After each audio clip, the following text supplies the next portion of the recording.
Eso que falta, el noticioso postmatutino prevespertino de FM La Tribu que te deja con ganas. Seguimos en el aire de Eso que falta y vamos, como cada martes, a tener una columna de ambiente denominada Paisaje donde vivo. Hoy no con nuestro amigo Alejo Dirricio, sino con Enzo Culazo Orue, integrante del colectivo de Acción por la Justicia Ecosocial de la Asociación también Argentina de Abogados Ambientalistas y además de la multisectorial Humedales de Paraná, que es un poco el tema del cual vamos a hablar hoy. Hola Enzo, ¿cómo estás? Hola, buenas tardes, gracias por comunicarse. Gracias a vos por hacer este reemplazo de Ale. Y bueno, vamos a estar hablando de humedales en el día de hoy, que hace varias semanas que no lo tocamos, pero que sabemos que es un tema que sigue vigente. Sí, como bien sabrán, los focos de incendio volvieron a aparecer,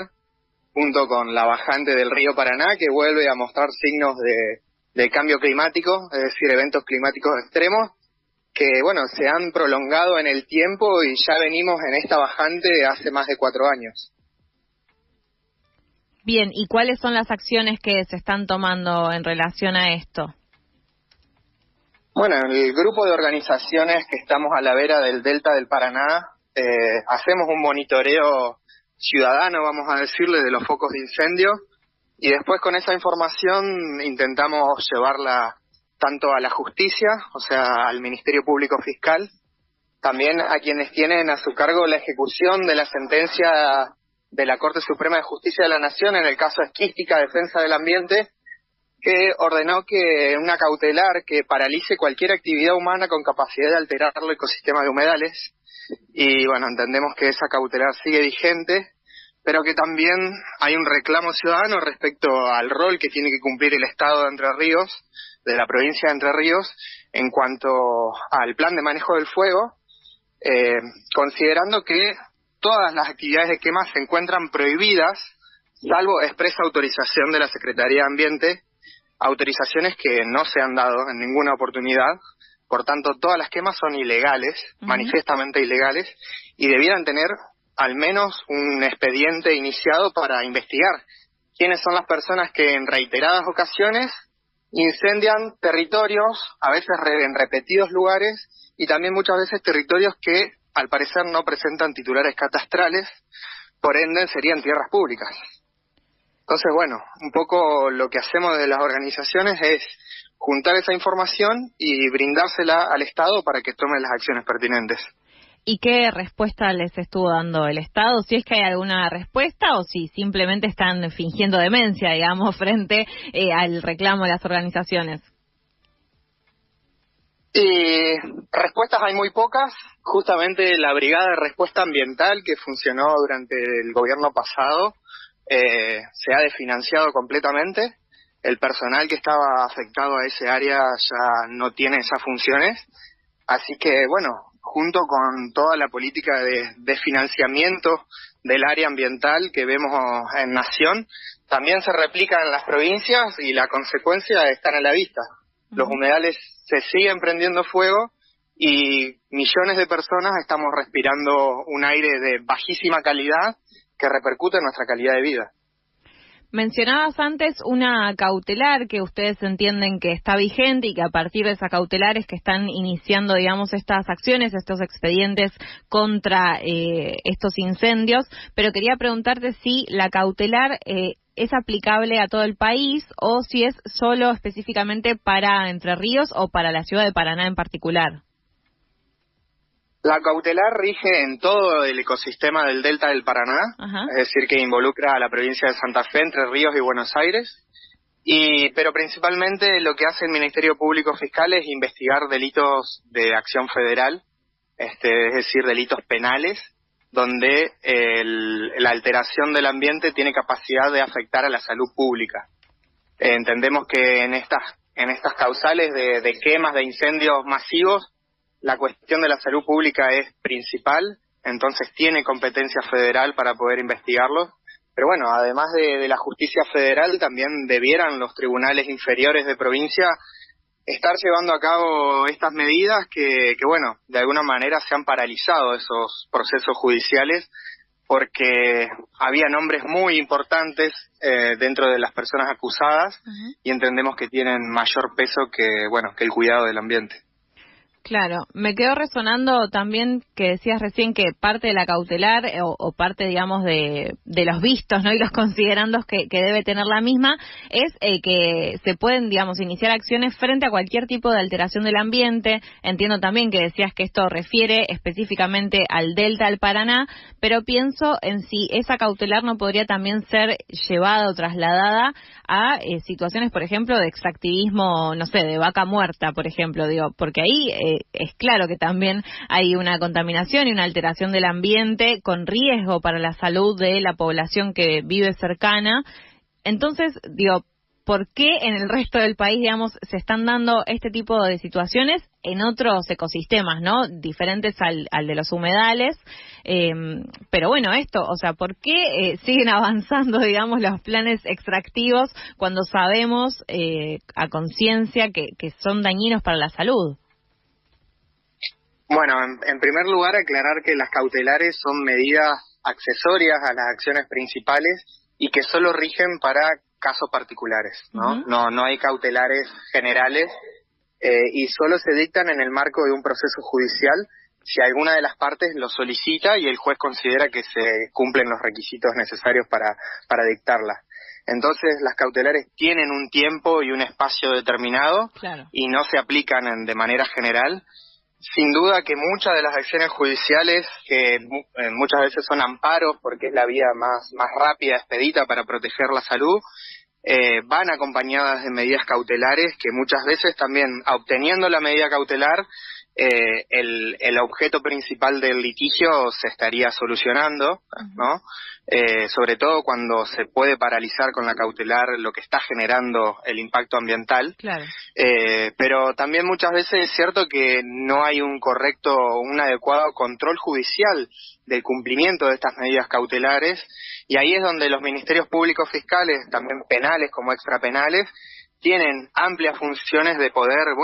interpelar a otros organismos del Estado, como también ser las fuerzas de seguridad, para que le ayuden, que sean auxiliares de la justicia en el cumplimiento de estas cautelares. En gran parte de las demandas de los amparos ambientales hay cautelares vigentes, pero eso también depende de que haya una organización civil, claro, y que esa organización civil tenga la personería para poder, con el acompañamiento de profesionales, instaurar estas acciones legales. En los territorios a donde la sociedad civil no puede lograr ese cúmulo de organización y tener la representación legal, y muchas veces el extractivismo tiene vía libre, que es justamente lo que se intenta hacer en todos los territorios, de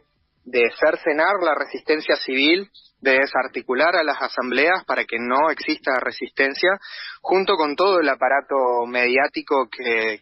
despliega el Estado en una clara asociación a las empresas extractivistas, que de alguna manera son quienes más representación tienen tanto adentro del Congreso como lamentablemente en los ministerios y en las secretarías. Sí, es un mapa, digamos, bastante complejo, pero está buena la aclaración de las cautelares para poder entender, digamos, por qué en algunos casos sí es más fácil, entre comillas, porque digamos fácil, evidentemente, para las asociaciones civiles ambientalistas no hay nada, pero está buena la aclaración.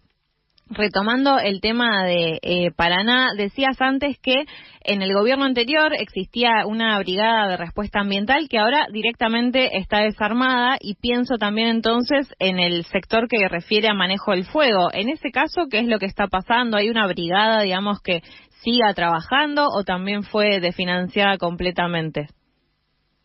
Justamente esta brigada de respuesta ambiental está integrada por brigadistas del Plan Provincial de Manejo del Fuego. Ah, bien. Y que actúa de manera coordinada con lo que es el Plan Nacional de Manejo del Fuego, ¿no? Entendiendo de que en la gestión pasada el Ministerio de Ambiente puso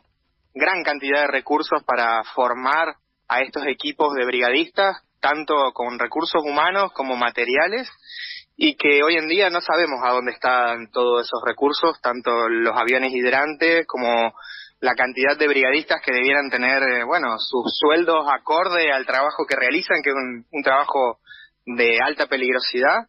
pero bueno, también los faros de conservación que Cabandier tanto insistió en su presentación y que hoy debieran estar funcionando y monitoreando justamente lo que estamos haciendo como sociedad civil, que es básicamente visibilizar los satélites que indican los focos de calor en el planeta y de donde nosotros nos valemos para decir que en determinados lugares repetidas veces se presentan esos focos. Bueno, los faros de conservación hasta el día de hoy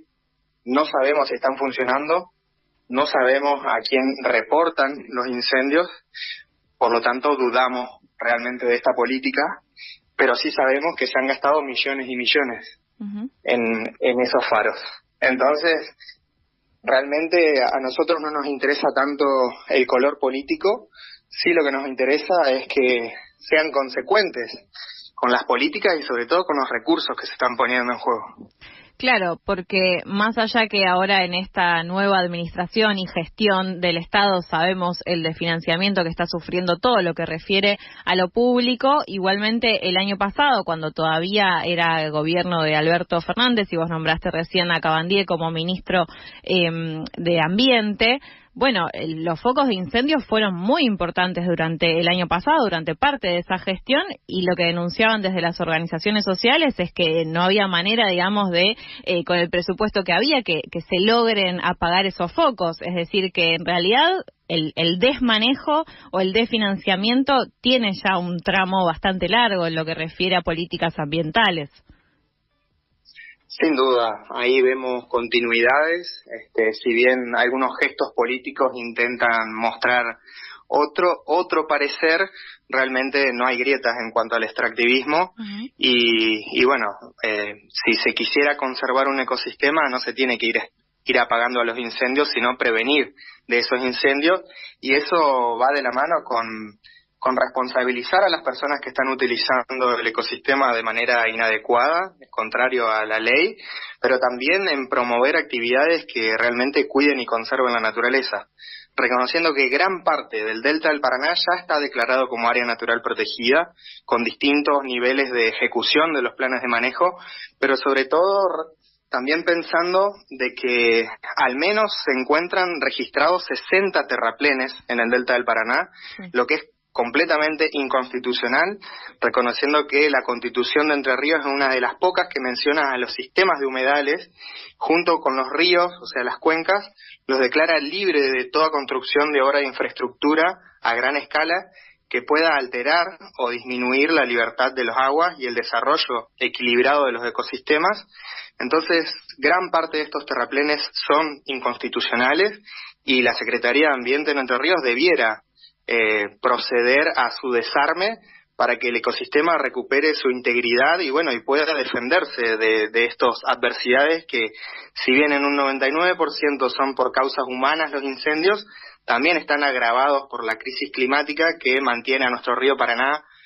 muy por debajo del nivel apropiado, y por tanto el desecamiento prematuro de estos ecosistemas junto con lo que generan los terraplenes, que es ir cortando el ecosistema, todos estos pequeños cauces internos que van alimentando el humedal, lo que le hacen es mantener su integridad. Y a medida que se va acortando el ecosistema, se lo va acogotando, el humedal deja de ser un humedal y se va pareciendo más a una pampa. Y justamente lo que quieren los productores ganaderos es esto, que sus territorios se mantengan no inundables, es decir, que el régimen hidrológico que caracteriza a los humedales deje de existir y que estos ecosistemas lo puedan usar a su antojo. Reconociendo que muchas de estas tierras son tierras públicas, entonces corresponde a toda la provincia su goce y también su custodia. Sin dudas. Enzo, había además del tema de humedales, otro tema del cual querías hablar en esta tarde, ¿no? Sí, porque junto con que nuestro gobernador Rogelio Frigerio está completamente alineado a las políticas nacionales, además ha sido uno de los gobernadores que más veces entró a la Casa Rosada, también ha sido uno de los que ha firmado el pacto, se ha mostrado muy alineado. Y entendemos que todos los proyectos que viene presentando el Poder Ejecutivo están en esa sintonía, y uno de los que ha presentado el Poder Ejecutivo es un proyecto de ley para crear una agencia administradora de bienes inmuebles del Estado provincial, a donde estarían no solo los bienes de dominio privado, es decir, las escuelas, hospitales, todo eso, sino también los bienes de dominio público, y en esto, gran parte de las hectáreas, casi 200.000 hectáreas de bienes de dominio público se encuentran en islas y humedales, y bueno, lo que va a hacer esta agencia es concentrar funciones, ya que su presidente y vicepresidente están nombrados solo por el Poder Ejecutivo, y además deroga la necesidad de que para disponer de estos bienes tenga que pasar por la legislatura provincial. Principalmente, a partir del Código Civil y Comercial de 2015, los bienes de dominio público son declarados inenajenables e imprescriptibles, es decir, están fuera del comercio. Sí. Pero lo que sí se puede hacer es dar permisos de uso sobre estos bienes, ¿no? Entonces, lo que nosotros queremos plantear, o que estamos planteando, es que estas más de 200.000 hectáreas se den en permiso de uso, pero que se den un permiso de uso acorde al ecosistema y acorde a que ya son reconocidas áreas naturales protegidas. Entonces, no debiera darse a cualquier persona, no debiera darse a grandes productores que terraplenan el humedal, y mucho menos personas que vienen incendiando los ecosistemas. Entonces, creemos que ahí tiene que haber participación de otros organismos del Estado para que la gestión de estos bienes públicos sea acorde a las necesidades del presente, que es una necesidad de hacer frente y de adaptarnos al cambio climático, y también remarcar de que ya ha habido intentos de privatizar estos bienes, de darlos a una empresa, a una sociedad anónima por 99 años, que sería prácticamente venderlos. Pero también se ha intentado poner como garantía ante la toma de préstamos internacionales o de créditos. Entonces tampoco queremos que esto suceda con las islas y los humedales. Creemos que son bienes de la naturaleza y que pertenecen al pueblo y por tanto tienen que beneficiarlo como tal. Gracias, Enzo. Vamos a estar entonces atentos a este proyecto de ley porque, bueno, va a dar de qué hablar básicamente. Sí, creemos ahora están avanzando con la adhesión al RIGI y al RINI, que es un régimen especial que se pretende crear acá en Entre Ríos, y junto con esta agencia de bienes administradora de bienes inmuebles del Estado y el intento por legalizar las buenas prácticas agrícolas, es decir, el envenenamiento masivo de los cultivos, son los 3 proyectos que viene impulsando el Poder Ejecutivo y que creemos que están en una misma sintonía, y que acá las organizaciones socioambientales de derechos humanos, sindicatos, venimos poniendo la alerta sobre la magnitud que tienen estos proyectos y también el necesario debate público que tiene que darse antes de, por ejemplo, aprobar un régimen que nos va a comprometer por 30 años, y bueno, todo lo que la audiencia ya seguramente sabe lo que es el RIGI. Vamos a seguir atentos y atentas entonces a este tema. Gracias, Enzo, por sumarte en este martes a Eso que Falta en reemplazo de Ale Di Ricio. Bueno, muchas gracias a ustedes por el espacio y por siempre estar dando voz a estos temas que nos salen en los medios masivos. Te mandamos un abrazo. Un gran abrazo. Gracias, igual. Pasó así Enzo Culazo Orue, integrante del colectivo de Acción por la Justicia Ecosocial y la Asociación Argentina de Abogados Ambientalistas, además de la multisectorial Humedales de Paraná.